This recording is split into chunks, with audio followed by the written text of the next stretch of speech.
Our guest on This is America and the World is Ireland's Ambassador to the United States, Daniel Mulhall.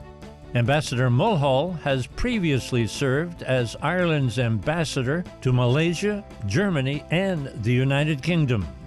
He's from Waterford in Ireland, and Ambassador Mulhall has 3 degrees in Irish history from the University College Cork. Mr. Ambassador, so good to be with you this afternoon. Thank you. It's good to be with you, Dennis. I hear, just in passing, you're a best-selling author in Ireland right now. Yes, I published a book a couple of weeks ago on Ulysses, A Reader's Odyssey, which is my effort to explain that difficult Irish masterpiece, James Joyce's great novel, the most famous novel of the 20th century, but probably not the most widely read. So I'm hoping for the centenary of the novel to encourage more people to give it a go. I think it's a great novel and it's lots of fun. And the academics have kind of put people off, and I'm trying to draw people to the novel again. So I appear to be succeeding because my book has sold quite well in Ireland this past week. Who is Ulysses? Well, Ulysses is James Joyce's hero figure. His name is Leopold Bloom, and he's an ordinary Dubliner, not very heroic. But the whole idea behind the novel is that Joyce bases his character on Odysseus from Homer's Odyssey, and the name Ulysses comes from the Latin version of Odysseus. And of course, Odysseus in Homer's Odyssey is a heroic character who spends 8 years fighting his way back to his homeland after the Trojan Wars. In the case of Joyce's 20th century everyman, Leopold Bloom, he takes 18 hours to get home, and his adventures are not exactly as exciting or as heroic as the adventures of Odysseus, or Ulysses in Latin, but he is basically navigating the challenges of everyday life in the 20th century. So the idea is that he's a heroic figure, but a heroic figure because he manages to navigate his way through the difficulties and the adversities of an ordinary day in an ordinary European city, Dublin in 1904. So the average Irish citizen today, how are they navigating in parallel to what Joyce wrote about? What is the daily life of the average citizen in Ireland? Well, it's probably like the daily life of the average American these days because, Irish people work hard.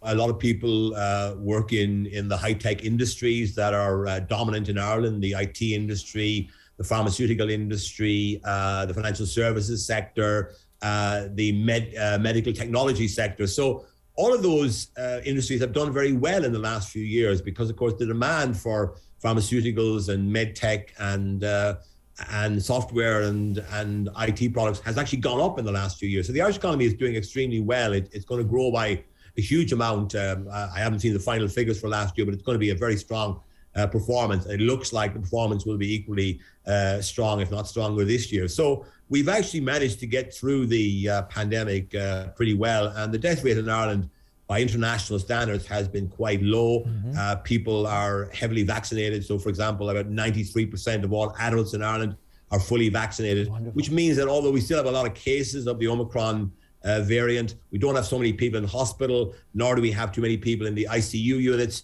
and nor do we have too many deaths. So on all of those levels, of course, every death is too many, but by international standards, on a per capita basis, we've done relatively well. So the average Irish person these days is getting used to living a more normal life again, because about a month ago, our government relaxed all of the restrictions that have been in place for best part of a year and a half or more. And now people are living, much more normal lives. Provided you have a vaccination certificate, you can go into any restaurant or pub or indoor venue and can actually operate quite normally. People are still being careful. People are still, wearing masks in certain situations. But overall, the country has returned to a fair amount of normality these days after a very difficult year and a half in a very heavy lockdown. Because, the lockdown in Ireland during the pandemic was fairly strictly applied, and most people in Ireland abided by the rules that the government set down for them.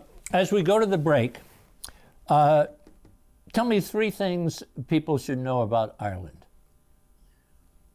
Okay, we have a wonderfully scenic country. Because we're located on the shores of the Atlantic, our western seaboard has been hammered by the Atlantic for millions of years.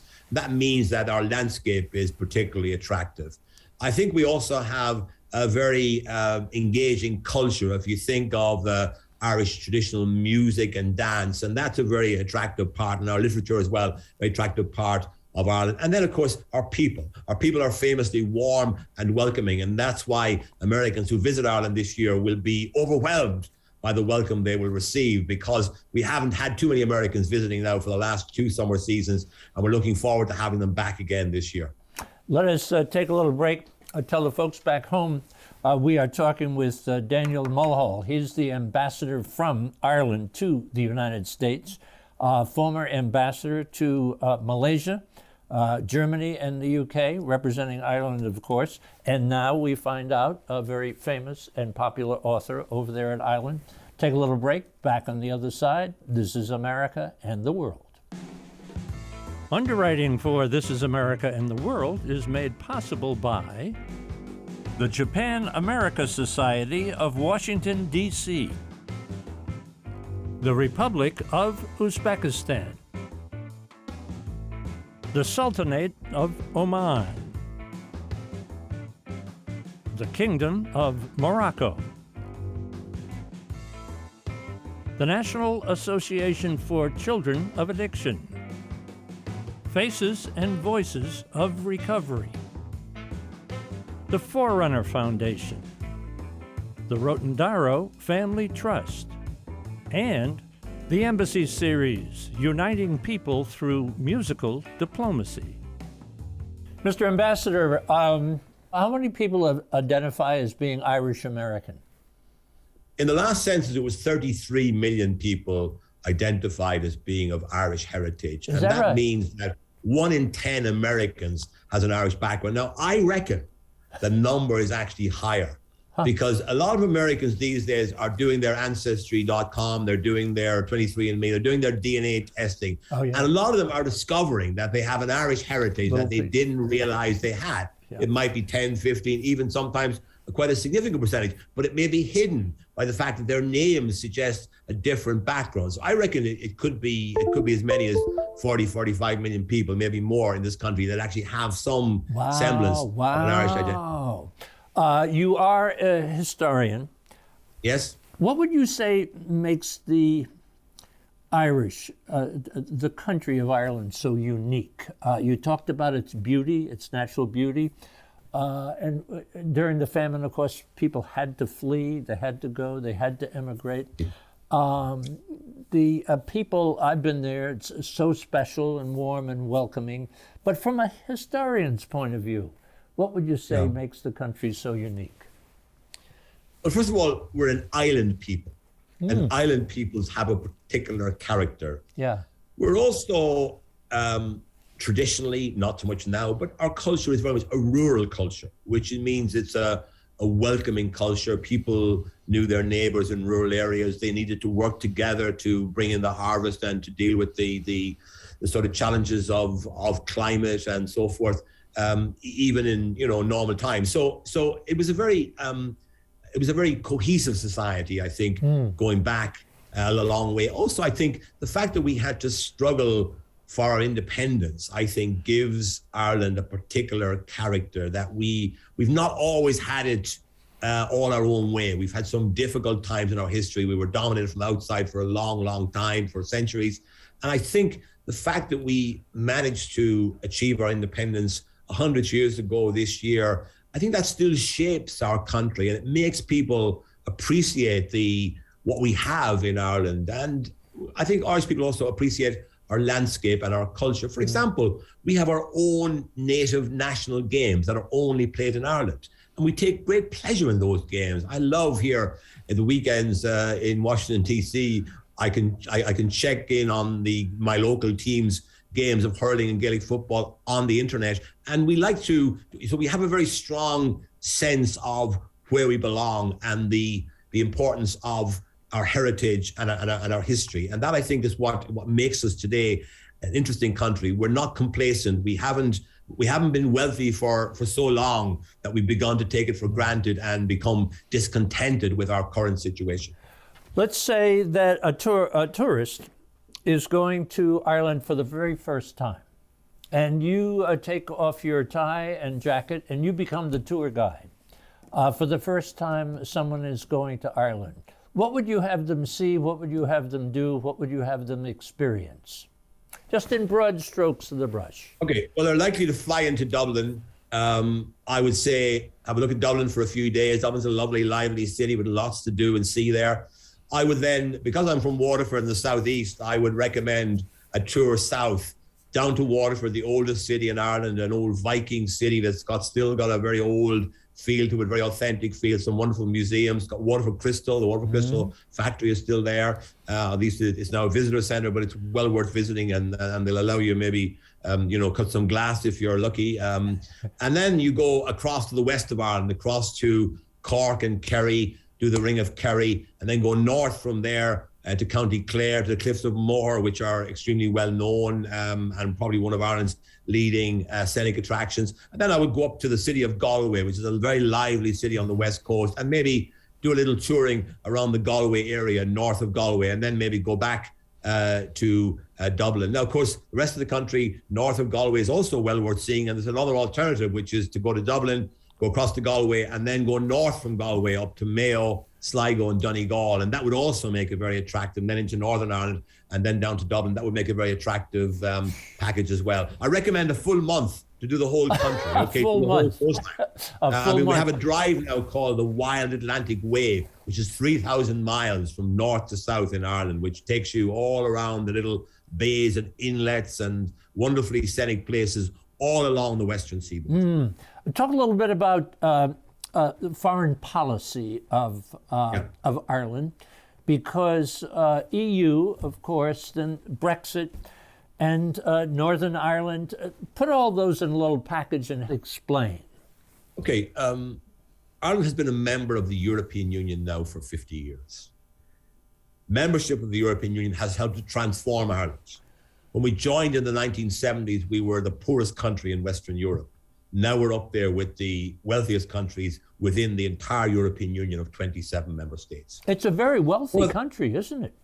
Yes, now it is, yes. And you can see that when you go there, you will see that the infrastructure is very modern. You can see that people live well. There's lots of, prosperity all over the country. Now, we have our problems still, as all countries do. But I would say overall, we've had a successful last 50 years as a member of the European Union.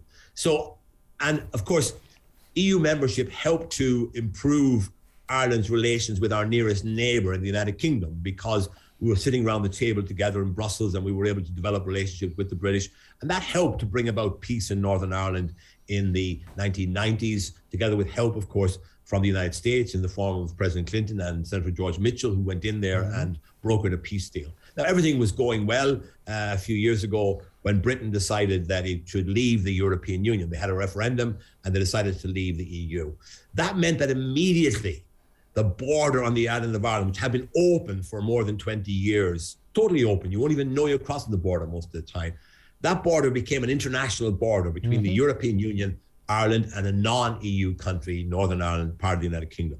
So a deal was done in December of 2020 to allow for the open border on the island of Ireland to continue in place.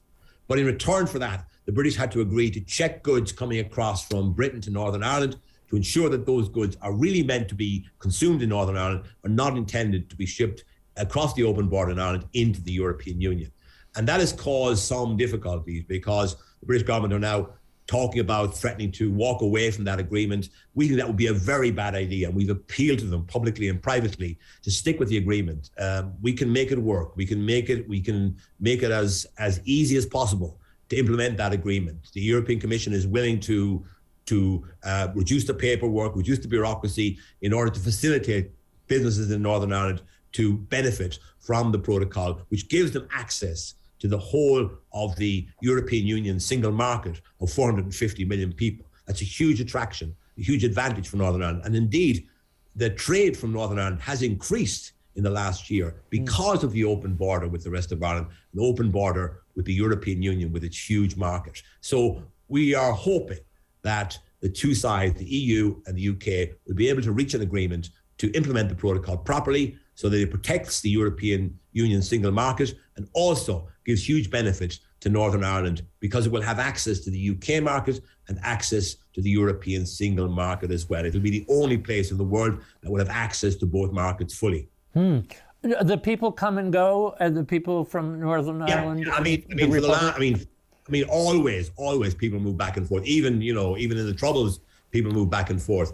But certainly since the end of the conflict in Northern Ireland in the 1990s, and since the establishment of the European single market in 1994, there's been no border checks at all. And therefore, when you cross the border now on foot or on a bicycle or in your car or on a train, you hardly even know you've crossed the border.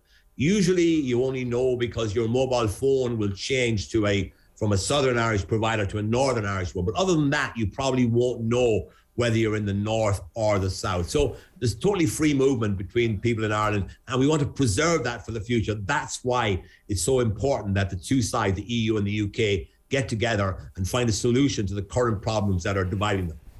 Ambassador, you used the term the Troubles. I've always thought, as being Irish myself, that was almost a kind of a poetic way of looking at people blowing each other up. And tell me a little bit about how that term came into being. Do we know? Well, we've always had a habit in Ireland of using kind of phrases like that. For example, the Second World War in Ireland was called the emergency. So we've had that habit. I think that I guess that people were reluctant to call it a war. It wasn't a civil war in the normal sense of the word. It was, I would say, a conflict. I usually use the word conflict. I use the word troubles there because a lot of people in America, are familiar with that term and would know what I'm talking about. So I think it's partly a desire to cope with it, to sort of to kind of see it as a kind of as an era of troubles that will pass and we'll get into less troubled times eventually. And that's what's happened. Now, of course, it took far too long, and we had 25 years of violence and 3,500 lives lost, an appalling tragedy really for a small country, a small island like ours with 7 million people, to lose so many people to violent conflict. But happily now we do have a peace process. There is a structure within which the two communities can work together. Sadly, they've had a few problems recently, and the government in Northern Ireland has broken up, and there's new elections taking place in May. And of course, we don't know what those elections will produce. Elections are always unpredictable, but we would hope that after the election in May, they will go back to working together again, as they have been for the last number of years. And the two communities don't necessarily see eye to eye on everything, but it's important that they be provided with opportunities to work together and to do things together in areas where it makes sense for the people of Northern Ireland, for all the political parties to combine their efforts to get better outcomes for their people. Thank you for helping me with the Troubles. Yeah, I've been concerned about that for a long time. Well, it is a matter of concern for us as well. Yeah, but I mean the use of the term actually has a kind of by not calling it something harsher, there was some hope. There was some hope built into the. That's my theory. I could be wrong. Someone might point out a different rationale, but I think we always have this habit of talking about our affairs in ways like that, using phrases like the Troubles and the emergency rather than the war and the Civil War or whatever. Yeah. Gotcha. U.S.-Ireland relationship, how is it? Oh, very strong. It's always strong because we have such a lot in common. We have our Irish Americans here who, on both sides of the aisle, who support all different points of view, all different parties. They're an important connection between Ireland and the US. We have the economic connections, which are huge, $150 billion in two-way trade in goods and services every year, which is extraordinary. $150 billion in trade with a country that only has 5 million people. That's an extraordinary statistic. Huge flows of investment in both directions. about 800 US companies investing in Ireland, a total investment of $450 billion in Ireland. It creates jobs to the tune of 170,000 jobs in Ireland. About 7% of all the people employed in Ireland are employed by US firms. And then Irish investment here is also huge and growing all the time. We've got about 800 companies now, Irish companies investing in America. Between them, they invest about $200 billion here in this country, which is nearly the GDP of Ireland is invested in America by Irish companies. And those companies employ about 110,000 Americans all over this country. And the number is increasing all the time. So it's a very good story, particularly now with President Biden, with his Irish-American heritage, has a particular fondness for Ireland, and he's never slow to highlight his Irish identity, to highlight his Irish background. He has pride in his Irish Catholic upbringing in Scranton and then again in Delaware. And that's an important thing. And Irish people love the fact that the American president identifies so strongly with Ireland. He's probably he is the most Irish president of the United States since John F. Kennedy, and that's saying something. What's on your to-do list as ambassador? Well, my to-do list is simple. It's to ensure that Irish America and the U.S. administration understands the situation in Northern Ireland, the implications of Brexit for Northern Ireland. That's a big issue for us because we have a huge stake we are co-guarantors with the United States and the UK of the Northern Ireland peace process. Secondly, I want to further develop this economic relationship between our two countries, which is huge and hugely important for both of our peoples, both of our societies. And thirdly, I want to deepen our understanding with and our dialogue with Irish Americans, because while there are 35 million Irish Americans, we can't listen to them all, we can't meet them all, but we can, through organizations and through activities, through social media, through all sorts of outreach to Irish America, we can connect with Irish America. And we do a lot more of that now than we ever did before. We fund Irish American organizations all over the country to encourage them to work on their Irish heritage and to connect Ireland with the United States in the future in ways that may be new and different from the ways that have gone in the past. Because we don't have mass emigration anymore from Ireland to America. That day is gone. There's some people coming in now, but it's now important for us to build our relationship with the Irish diaspora here, to support that diaspora so that they become a living link between Ireland and the United States. Ambassador, you, wife, family, son, daughter, ambassador in many different countries, served all over the world, historian, writer. Tell me something about life. What lesson have you learned for yourself as you've grown up and older and served all over these many countries? The lessons that I bring to bear on my work here are the lessons that I've learned over a long time, and that is open-mindedness.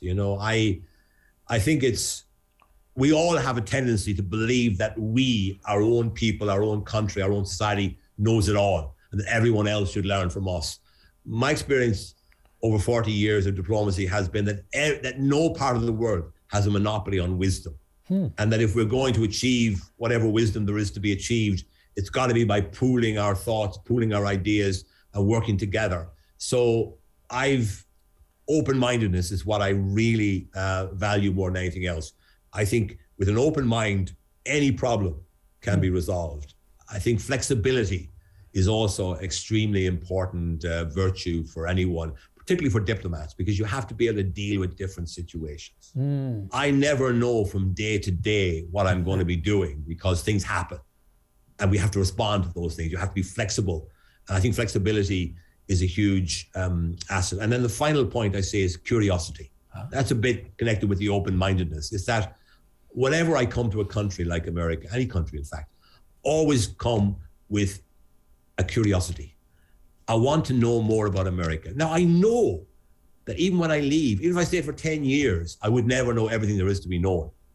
But I think the effort of understanding another society, another country, another people, that effort in itself is life-affirming because it does really take you into the right frame of mind, and it gives you the right capacity to take in the lessons that are available to be learned everywhere in the world, not just in America, not just in Ireland, worldwide. So I think a diplomat, we are creatures, we are people who are flexible, we have open minds, and we're curious about the world around us. Otherwise, we should be doing something different, in my view.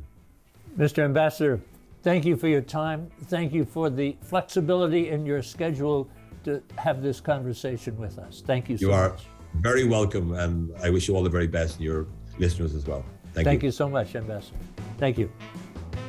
For information about This Is America and the World, visit our website, thisisamerica.net, or our YouTube channel, This Is America TV, and follow us on Facebook and Twitter.